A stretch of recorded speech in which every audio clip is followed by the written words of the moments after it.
Hi everyone, today it was day 5 at Global Chess League. I'll show you a very interesting game between two prodigies, Abdusattorov and Gukesh. So let's quickly jump into the game.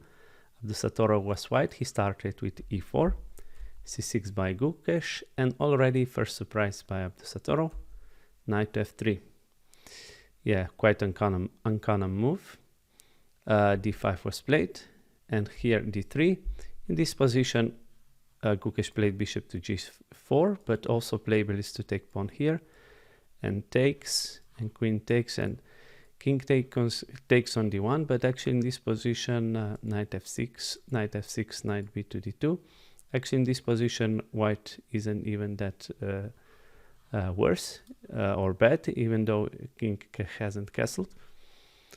But after bishop to g4, Abdusattorov played h3.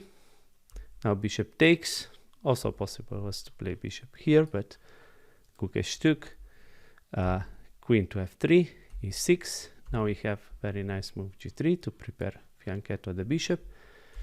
Knight goes here, bishop to g2, and very aggressive move by Gukesh, h5.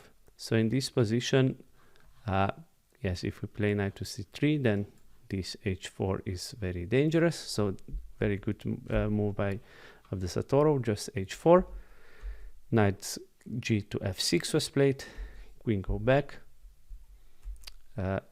bishop to d6, knight to d2, normal developing moves. Also possible was knight to c3, queen goes here, and d4.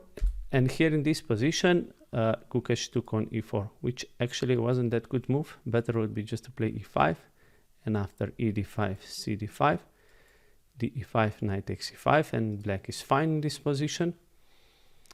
But after taking on e4, now Abdusattorov took with the knight, and knight here is strong. So knight takes knight, bishop takes on e4, knight f6, and bishop went to f3. And here Gukesh just castled, which was quite risky move and not the best one. So bishop to g5 was played by Abdusattorov, yes, pinning and winning. Bishop goes to e7, and here also Abdusattorov castled long. g6 was played, king to b1, knight goes to g8, and here bishop to c1 was played. Computer suggests playing bishop to f4, and after bishop to d6, computer suggests playing bishop here to e3, and maybe yes, rooks are disconnected because of this bishop, and black pieces are a little bit awkward like this. But bishop to c1 was played, knight h6 was played. Now rook goes to nice square here on d3, maybe some possible ideas on a3 and b3. Knight f5, great square, and here rook h to d1 was played. And in this position, Abdusattorov played rook to d7. Computer here suggests bishop to f6, and after c3, rook d7, bishop to e7, knight d6, bishop f4, and queen can go to a5. It's the thing with this bishop here first, the idea behind this was that white has to play c3, and now white cannot play rook to a3 and harass this queen. But as you will see in the game, after rook to d7, here actually Abdusattorov played c4, not the best move. But here if white plays bishop to e4, knight d6, bishop f4, queen a5, now we have this very nice rook to a3. So that would be very good for white. And if queen goes here, we can play rook to b3, and rook here is very dangerous for black. But c4 was played, not the best move, rook h to d8, and here very good move by Abdusattorov, yeah, the only one to keep advantage, d5, e d5, of course. Here c d5 was played. Actually in this position even better was to play e5, and after dc6, just bc6, and yes, and Stockfish says that black is totally okay, although it seems kind of dubious, but yes, black will exchange a rook and probably force a draw. But e d5 was played, c d5, now c5, of course, very good move. If in this position black would take, then just simple rook to c3, almost winning a queen. Bishop c5, bishop f4, queen c6, and now we can play b4, and bishop is lost here. So of course c5 was better move than to take here. Bishop goes to g2, c4, and here very nice move would be a rook to rook 3 to d2. But Abdusattorov played rook to c3. Let's see this move, a rook here, and the point is that after c3 we can play rook to c2, but if bishop to f6, we can again, sorry, this position, yeah, sorry, I was here. If bishop to f6, again rook to c2 can be played, and there's huge pressure on c4. But as I mentioned, rook to c3 was played.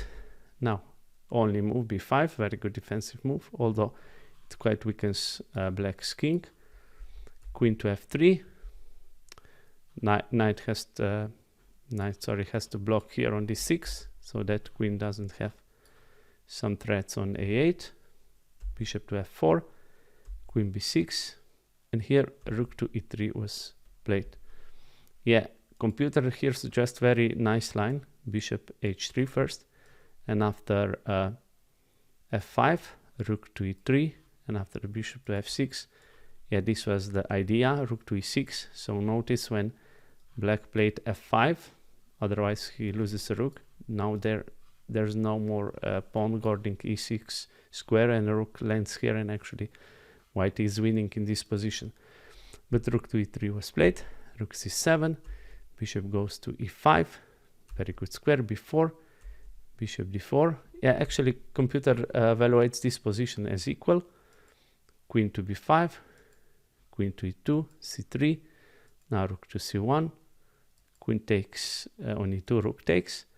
Here knight to b5 was played, but computer also suggests knight to f5 was possible. Bishop to e5, bishop d6, and yes, exchanging bishop here would be horrible, and black would be even better. So here Abdusattorov plays really nice move, bishop to f6, and after rook to f8, very nice move by Abdusattorov again, a4. And the point is that after ba4, now we take here, and as you notice, pawn on b4 is no longer protecting c3. So that was the point of a4, because if here we just take on c3, the knight takes, bishop takes, yes, and this pawn would survive. But after, sorry, a4 was, yeah, if black would take like that, which is actually the best move, this pawn would be very strong for white. But after a4, Gukesh didn't take en passant, and he take on b2, which was actually a huge blunder. And here in this position, I can give you a couple of seconds to pause the video and try to find the winning move and winning plan. Yeah, so if you found it, very good. And winning move is rook takes c7, knight c7, but now it's very beautiful move, rook to c2. And what's the point of this move? Why it's so good? Because it will land here very soon, and bishop will be trapped. Rook e8 was played. Let's say if king to b7, rook c6, bishop is in huge trouble. Knight e8, and just bishop d4, g5, and bishop f1, and yes, this is totally winning for white. But Gukesh played rook to e8, rook c6 again, big problem with this bishop, where to go. If he goes to, let's say, f8, now this 6 is very strong, so winning knight, so really it cannot go anywhere. So rook to e1 was played, check. Now king just takes on b2, rook e2, king b3, rook takes f2.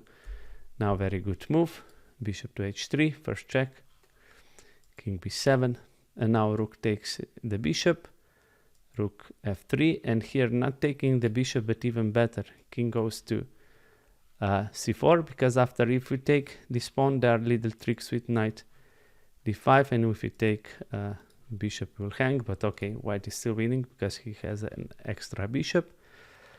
But king to c4 was even more precise. Rook takes g3. Now bishop lands here, creating mating net. b3 was played, bishop to c6 check, king to b6, and bishop to d4, king a5, and a rook to d7. Yes, somewhere around here, I'm not totally sure. Gukesh resigned, but actually why he resigned, because it would be very soon a checkmate. Let's say if black would play knight to a6, now rook to b7, and after f6, yeah, I think in this position Gukesh resigned, but let's see why. Because after f6, rook to b5 would be played, king takes on a4, rook to b4, king a3, and rook to a4 would be a checkmate. But okay, but that would be checkmate. But let's say if in this position there's actually a checkmate in 4 moves. Let's see how computer calculates it. Knight c5, rook takes a7, knight a6, bishop goes here to b5, rook c3, desperate move, king takes on c3, b2, and here very beautiful mate on a6, rook takes a6. So very nice game by Abdusattorov, by youngsters, by 2 very young prodigies. I think one of them will probably be world champion, so very inspiring for me and all of us. And guys, thanks for watching. As always, please like, share and subscribe, and I'll see you soon in the next video. Bye.